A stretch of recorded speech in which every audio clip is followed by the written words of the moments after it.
Alright, so chapter 20 begins with the crew cautiously leaving Shadar Logoth under the cover of night. But the Emond's fielders fall behind and wind up separated from Lan and Moraine by Mashadar, the evil that inhabits Shadar Logoth.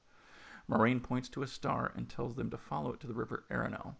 The group is further separated as they make their way out of the dead city. Rand, Mat, and Thom are in one group, Perrin and Egwene in another, and at this point we aren't sure what happens to Nynaeve. We assume she's on her own. Hopefully we'll find out soon.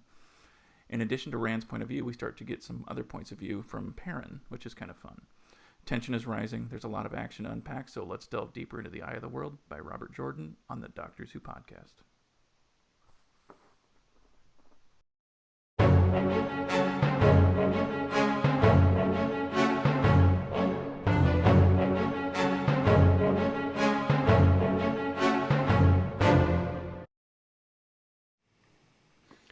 Hello and welcome again to the Doctors Who podcast. My name is Chris.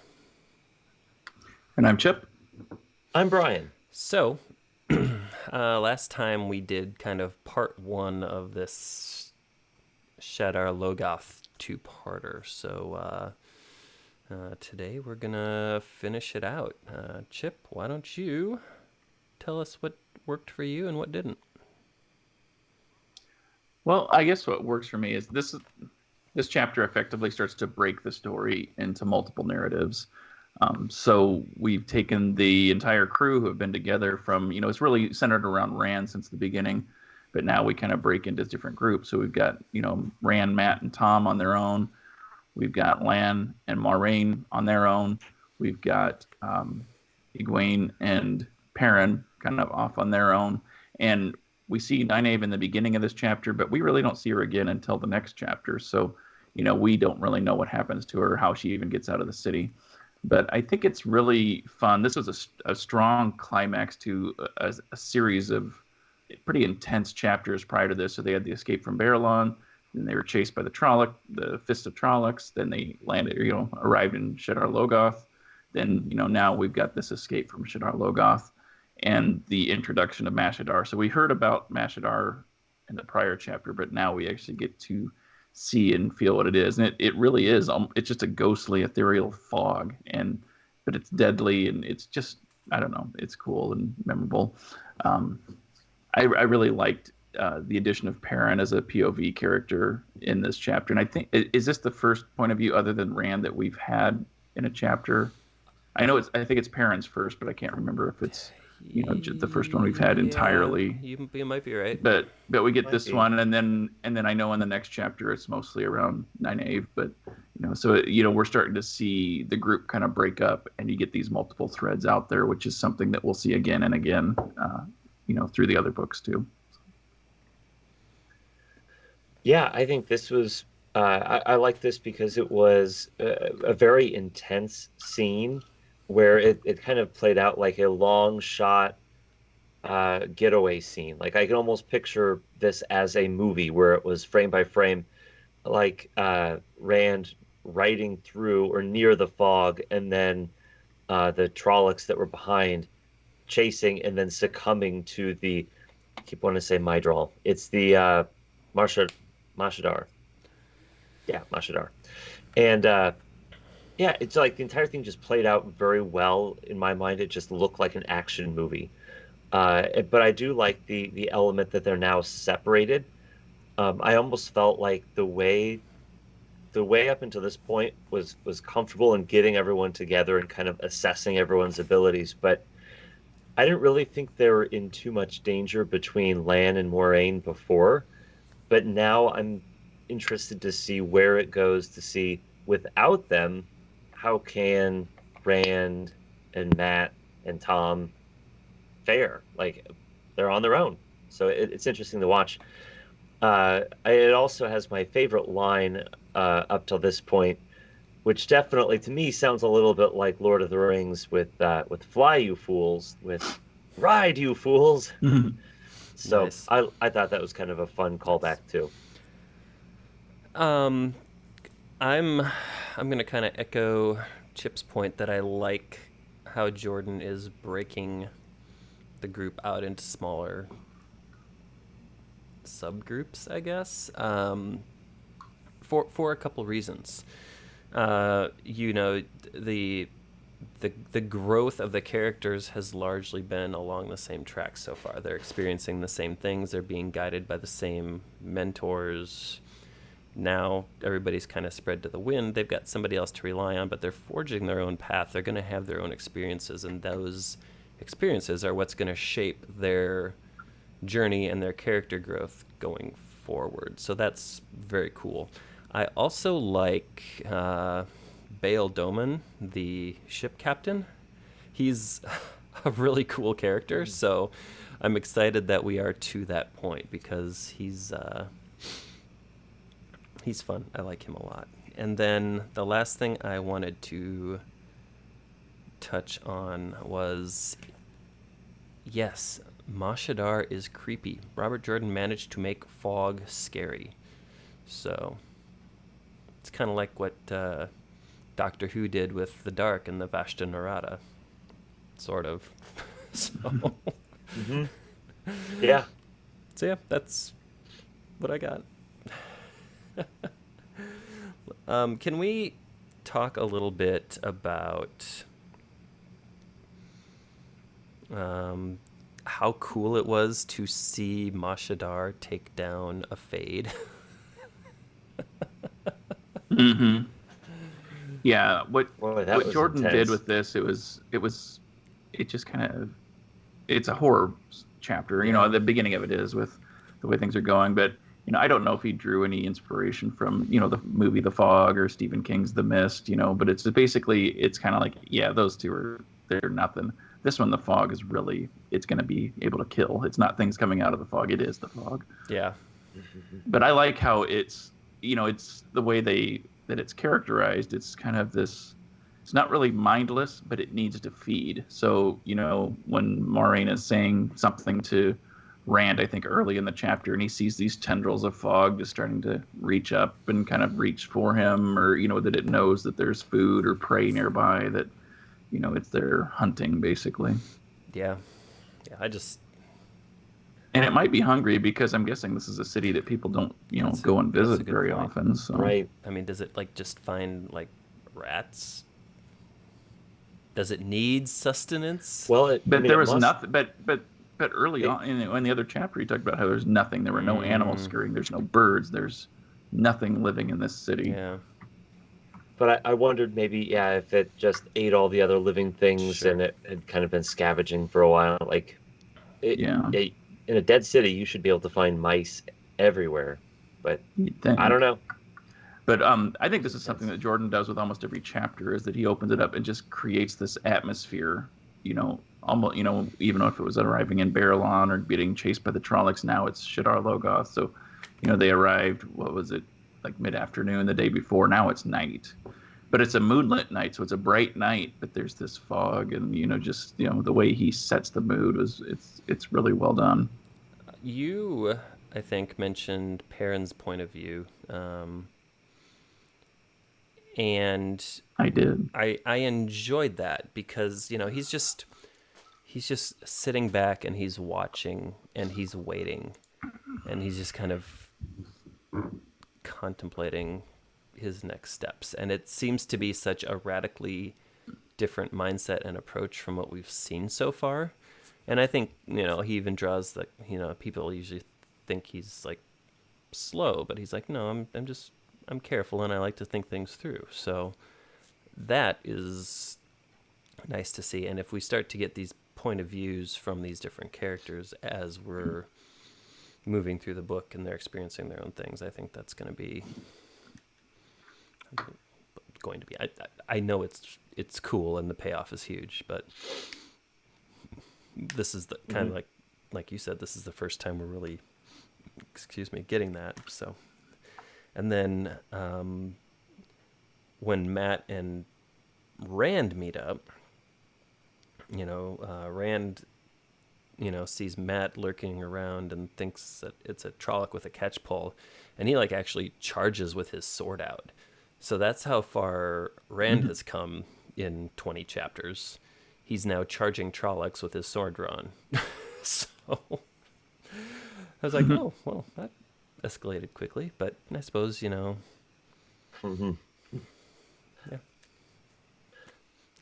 When in Rome, or when in Shadar Logoth. Iridol. Yeah.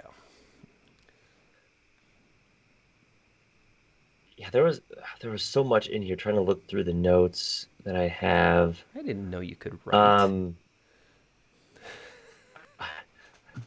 I might not be able to read too good, but I can write like the best of them. No, I You should go to that school for children who don't want to read learn good. to do other stuff good too. Yeah, it needs What to is be this? bigger. Okay. Now, do we want to go all the way to the boat? Yeah. Like, I think there's a whole bunch of stuff on the I love the spray. boat. And I don't know if we I think we are. I mean, we covered Shadar Logoth last time, and really the suppose. only thing that I had left that I was going to bring up was that we see the Fade whipping the Trollocs, basically driving them after the Yeah. crew, and even at the expense of into the fog where they get consumed and torn apart and whatever. Yeah. Yeah, I think we can talk about where Rand ends up. Yeah, let's do that. Matt and Thom. Let's do that.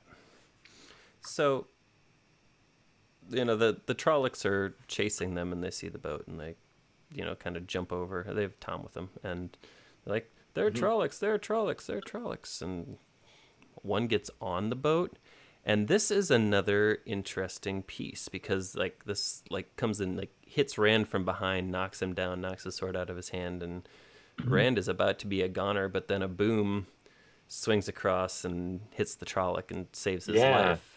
And then later, Domon yells at Gelb, for not securing the boom, and Gelb was like, "No, I secured the heck out of that boom, sir. I don't know what happened." So, I'm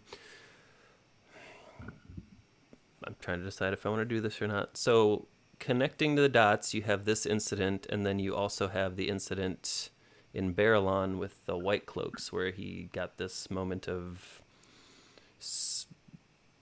brave stupidity, So, I think somebody's going through changes. It's like that Ozzy Osbourne song. It was a Black Sabbath song. Was it? Okay. It was Ozzy singing. Yeah. Ozzy's, yeah. Fair Yeah, there's enough. something strange going on there. Yeah, because doesn't he get did he have another tingling sensation again? I think so. Something like that. And, yeah. It seems too coincidental in a book like this that something like that would happen without there being A reason? some sort of force behind it. But Well, and your wife is a huge fan, Yes. so I'm guessing you know some things. She is. Right? We wouldn't be spoiling it for you if we said a certain main character could maybe channel. Well, and I know that at least one has to, because we've already established that these three have something special Right. about them. Now, or at least one of the three. But is it possible that all three have some sort of destiny with this as Man, well? you're a sharp one. Yeah. So Yeah, because I don't know why Matt would be speaking, shouting out old Manetheren names Exactly. and stuff in a battle that's. And actually, that came up was it the last chapter when he was, I think it was Perrin was talking about that and said, well, maybe you are that King Reborn. And Tom's like, shut up. We don't talk We about don't that talk kind of about stuff. reincarnation That's because that can dangerous." happen. Yeah. But that was last chapter, and that was before we Right. got here. The other thing that we get to see is that Tom's pretty capable of handling himself.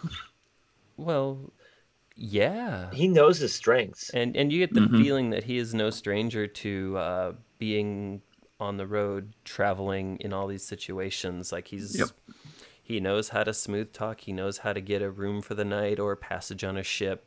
Like he knows all these things. And also he doesn't seem all that fazed by the Trollocs, which is a little weird. Yeah. That is weird. So Maybe they look like, I don't know, maybe he's so used to tavern fights that, Trollocs are just like big ugly tourists that there get you into go.